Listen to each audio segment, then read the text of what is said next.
अस्सलामुअलैकुम नाज़रीन, मैं हूं सलवा स्नैन और आप देख रहे हैं सूर्या न्यूज़ HD।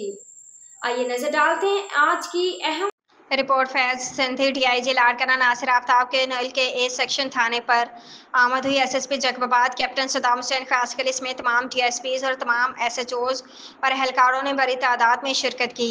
इस मौके पर डीआईजी लाड़काना ने मॉडल ए सेक्शन ठल थाने की इमारत के अफ्ताह के दौरान डीआईजी लाड़काना नासिर आफ्ताब सहाफ़ियों के सवालात पर बरहम होकर जवाब देते हुए कहा कि आप सहाफ़ी सिर्फ हवा में सवाल करते हैं। उन्होंने मजीद कहा कि माजी में कदकोट और कश्मीर की हाईवेज पर आवाम गैर महफूज थे, लेकिन अब वो मुजरमों से महफूज हैं।